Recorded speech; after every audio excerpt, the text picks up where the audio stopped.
Steven Correño, Carol the Sports right here with the man, the one and only Hasim Rahman. How you doing, Rock? I'm good. I'm good. How's Saudi treating you, sir? Oh, excellent. Lovely. Nice What? and warm.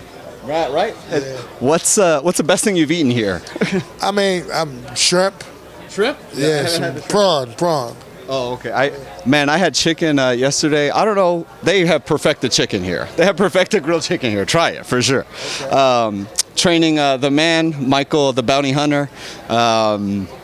Look good, man. He looks good. People don't know that he's gotten the best of some of these heavyweights in the amateurs. So, talk about what it's like training the guy. I mean, it's an absolute pleasure because it's really nothing I can really teach Mike. I just really got to just remind him about fundamentals, and we work on different strategies for different people, and he goes right out and performs with like flawless execution. He really spoiling me as a trainer. It's like, man, if every fighter was like him, I would train 1,000 fighters. Right. Trainer of the year, huh? Yeah.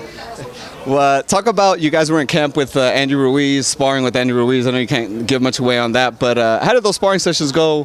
What how was Michael doing with Andy right there? Well, I mean, I obviously we did well. Andy did well. It was iron sharpens iron. Andy's the heavyweight champion of the world. And we went in there. We wasn't a sparring partner. We wasn't paid to spar him. We wouldn't accept money to spar him because we'd be a sparring partner. But it was like mutually beneficial. So I think it worked out well for both parties. I think we both gave each other what the other was looking for in their opponents. And come fight now, you're gonna see Mike Hunter is the best heavyweight in the world. When you see the fight with Povetkian, what's like the most ideal result for you in that fight? First round knockout. First round? First round. Let him not get work. I mean, that's always the most ideal outcome. When talking about the main event, obviously you're close with Andy and stuff. But the first fight, were you one of those people kind of knowing boxing, knew that Andy Ruiz was going to be an issue for AJ? Yeah, I actually did, but I have actually sparred with Andy before, so really? I had pretty much knowledge a lot of guys didn't have. So I thought it was a mistake, but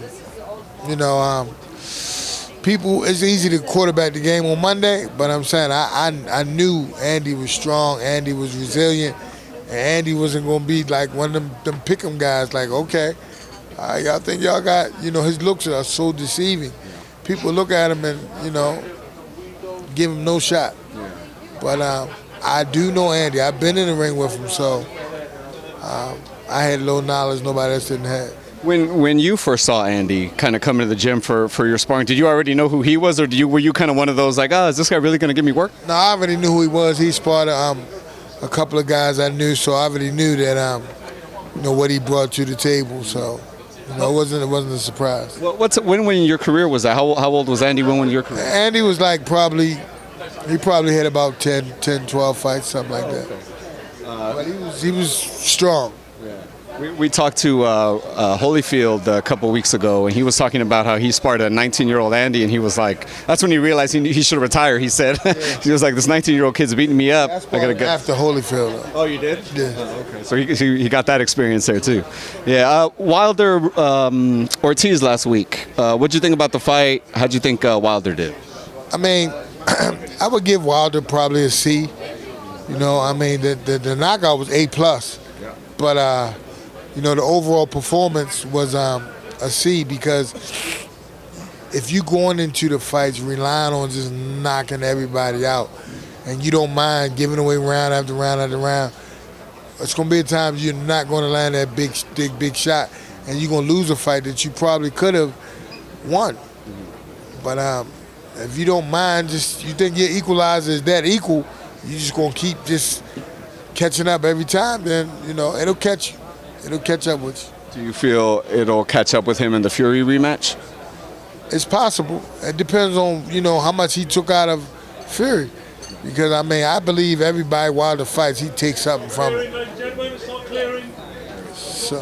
Yeah, I agree with you, sir. Hasim, it's been a pleasure, sir, talking to you. Best of luck with Michael Hunter, sir. Appreciate it. Thank you.